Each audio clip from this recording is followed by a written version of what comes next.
السلام علیکم ورحمۃ اللہ۔ سیرت النبی قسط نمبر 11۔ خانہ کعبہ میں تانبے کے دو بت تھے، ان کے نام اصاف اور نائلہ تھے۔ طواف کرتے وقت مشرک برکت حاصل کرنے کے لیے ان کو چھوا کرتے تھے۔ حضرت زید بن حارثہ رضی اللہ عنہ فرماتے ہیں، ایک مرتبہ آپ صلی اللہ علیہ وآلہ وسلم بیت اللہ کا طواف کر رہے تھے، میں بھی آپ کے ساتھ تھا۔ جب میں طواف کے دوران ان بتوں کے پاس سے گزرا تو میں نے بھی ان کو چھوا۔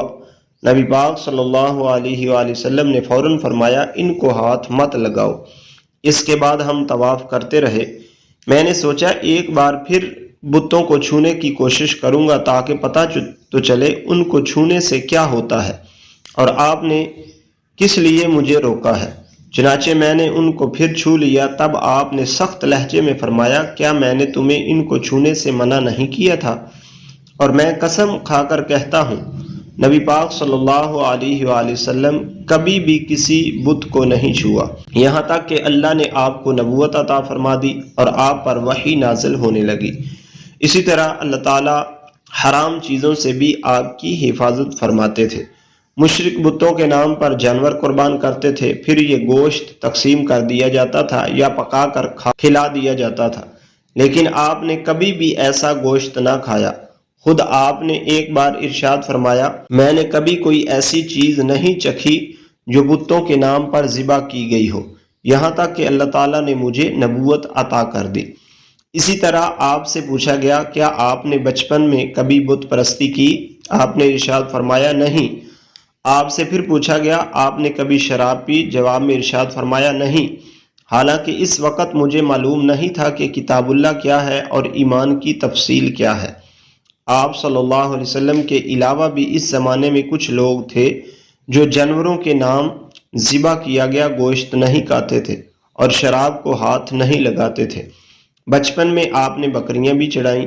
آپ مکہ کے لوگوں کی بکریاں چرایا کرتے تھے۔ معاوضے کے طور پر آپ کو ایک سکہ دیا جاتا تھا۔ آپ فرماتے ہیں، اللہ تعالیٰ نے جتنے نبی بھیجے ان سب نے بکریاں چرانے کا کام کیا۔ میں مکہ والوں کی بکریاں قرات سکہ کے بدلے چرایا کرتا تھا۔ مکہ والوں کی بکریوں کے ساتھ آپ اپنے گھر والوں اور رشتہ داروں کی بکریاں بھی چرایا کرتے تھے۔ پیغمبروں نے بکریاں کیوں چرائیں، اس کی وضاحت یوں بیان کی جاتی ہے، اس کام میں اللہ تعالیٰ کی زبردست حکمت ہے۔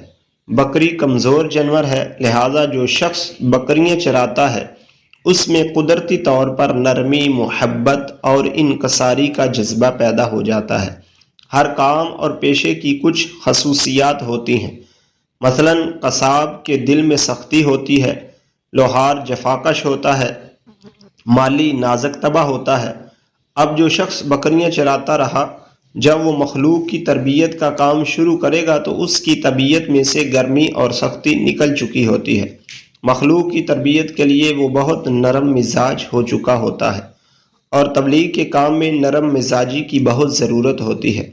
عربوں میں ایک شخص بدر بن معشر غفاری تھا۔ یہ عکاظ کے میلے میں بیٹھا کرتا تھا، لوگوں کے سامنے اپنی بہادری کے قصے سنایا کرتا تھا، اپنی بڑائیاں بیان کرتا تھا۔ ایک دن اس نے پیر پھیلا کر اور گردن اکڑا کر کہا، میں عربوں میں سب سے زیادہ عزت دار ہوں، اور اگر کوئی خیال کرتا ہے کہ وہ زیادہ عزت والا ہے تو تلوار کے زور پر یہ بات ثابت کر دکھائے۔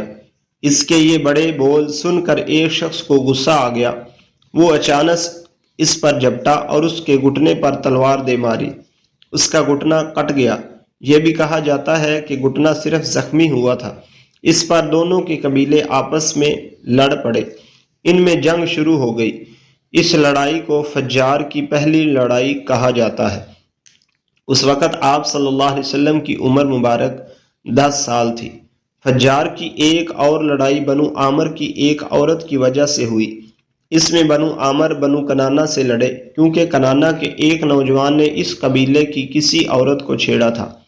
فجار کی تیسری لڑائی بھی بنو عامر اور بنو کنانہ کے درمیان ہوئی۔ یہ لڑائی قرض کی ادائیگی کے سلسلہ میں ہوئی۔ فجار کی ان تینوں لڑائیوں میں نبی صلی اللہ علیہ وآلہ وسلم نے کوئی حصہ نہیں لیا، البتہ فجار کی چوتھی لڑائی میں آپ نے شرکت فرمائی تھی۔ عربوں کے ہاں 4 مہینے ایسے تھے کہ ان میں کسی کا خون بہانا جائز نہیں تھا۔ یہ مہینے ذوالقعدہ ذوالحج، محرم اور رجب تھے۔ یہ لڑائیاں چونکہ حرمت کے ان مہینوں میں ہوئیں، اس لیے ان کا نام فجار کی لڑائیاں رکھا گیا۔ فجار کا معنی بے گناہ، یعنی یہ لڑائیاں ان کا گناہ تھا۔ چوتھی لڑائی جس میں نبی کریم صلی اللہ علیہ وسلم نے بھی حصہ لیا، اس کا نام فجار براد ہے۔ یہ لڑائی اس طرح شروع ہوئی۔ قبیلہ بنو کنانہ کے براد نامی ایک شخص نے ایک آدمی عروہ کو قتل کر دیا۔ عروہ کا تعلق قبیلہ حوازن سے تھا۔ یہ واقعہ حرمت والے مہینے میں پیش آیا۔ براد اور عروہ کے خاندان کے لوگ یعنی بنو کنانہ اور حوازن اس وقت عکاظ کے میلے میں تھے۔ وہیں کسی نے بنو کنانہ کو یہ خبر پہنچا دی کہ براد نے عروہ کو قتل کر دیا ہے۔ یہ خبر سن کر بنو کنانہ کے لوگ پریشان ہوئے کہ کہیں میلے ہی میں حوازن کے لوگ ان پر حملہ نہ کر دے، اس طرح بات بہت بڑھ جائے گی۔ چنانچہ وہ لوگ مکہ کی طرف بھاگ نکلے۔ حوازن کو اس وقت تک خبر نہیں ہوئی تھی۔ انہیں کچھ دن یا کچھ وقت گزرنے پر خبر ہوئی۔ یہ بنو کنانہ پر چڑھ دوڑے، لیکن بنو کنانہ حرم میں پناہ لے چکے تھے۔ عربوں میں حرم کے اندر خون بہانا حرام تھا، اس لیے حوازن رک گئے۔ اس دن لڑائی نہ ہو سکی، لیکن دوسرے دن بنو کنانہ کے لوگ خود ہی مقابلے کے لیے باہر نکل آئے۔ ان کی مدد کرنے کے لیے قبیلہ قریش بھی میدان میں نکل آیا۔ اس طرح فجار کی یہ جنگ شروع ہوئی۔ یہ جنگ 4 یا 6 دن تک جاری رہی۔ اب چونکہ قریش بھی اس جنگ میں شریک تھے، لہٰذا آپ صلی اللہ علیہ وسلم کے چچا آپ کو بھی ساتھ لے گئے، مگر آپ نے جنگ کے سب دنوں میں لڑائی میں حصہ نہیں لیا۔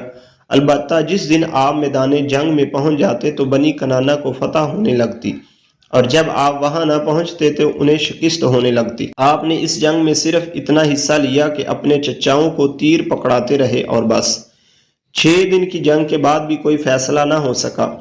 آخر دونوں گروہوں میں صلح ہو گئی، لیکن یہ کافی خون خرابے کے بعد ہوئی۔ اس جنگ کے فوراً بعد حلف الفضول کا واقعہ پیش آیا۔ یہ واقعہ اس طرح ہوا کہ قبیلہ زبید کا ایک شخص اپنا کچھ مال لے کر مکہ آیا۔ اس سے یہ مال عاص بن وائل نے خرید لیا۔ یہ عاص بن وائل مکہ کے بڑے لوگوں میں سے تھا، اس کی بہت عزت تھی۔ اس نے مال تو لے لیا لیکن قیمت ادا نہ کی۔ زبیدی اس سے اپنی رقم کا مطالبہ کرتا رہا، لیکن عاص بن وائل نے رقم ادا نہ کی۔ اب یہ زبیدی شخص اپنی فریاد لے کر مختلف قبیلوں کے پاس گیا۔ ان سب کو بتایا کہ عاص بن وائل نے اس پر ظلم کیا ہے، لہٰذا اس کی رقم دلوائی جائے۔ اب چونکہ عاص مکہ کے بڑے لوگوں میں سے تھا، اس لیے ان سب لوگوں نے عاص کے خلاف اس کی مدد کرنے سے انکار کر دیا، الٹا اسے ڈانٹ ڈپٹ کر واپس بھیج دیا۔ جب زبیدی نے ان لوگوں کی یہ حالت دیکھی تو دوسرے دن صبح سویرے وہ ابو قبیس نامی پہاڑی پر چڑھ گیا۔ قریش ابھی اپنے گھروں ہی میں تھے۔ اوپر چڑھ کر اس نے بلند آواز سے چند شعر پڑھے، جن کا خلاصہ یہ ہے: اے فخر کی اولاد، ایک مظلوم کی مدد کرو جو اپنے وطن سے دور ہے اور جس کی تمام پونجی اس وقت مکہ کے اندر ہی ہے۔ اس زبیدی شخص کی یہ فریاد آپ صلی اللہ علیہ وسلم کے چچا زبیر بن عبد المطلب نے سن لی۔ ان پر بہت اثر ہوا۔ انہوں نے عبداللہ بن جدعان کو ساتھ لیا اور اس آدمی کی مدد کے لیے اٹھ کھڑے ہوئے۔ پھر ان کے ساتھ بنو ہاشم، بنو زہرہ اور بنو اسد کے لوگ بھی شامل ہو گئے۔ یہ سب عبداللہ بن جدعان کے گھر جمع ہوئے۔ یہاں ان سب کو کھانا کھلایا گیا۔ اس کے بعد ان سب نے خدا کے نام پر حلف لیا۔ حلف کے الفاظ یہ تھے: ہم ہمیشہ مظلوم کا ساتھ دیتے رہیں گے اور اس کا حق اسے دلاتے رہیں گے۔ اس حلف کا نام حلف الفضول رکھا گیا۔ اس عہد اور حلف کے موقع پر اللہ کے رسول صلی اللہ علیہ وآلہ وسلم بھی قریش کے ساتھ موجود تھے۔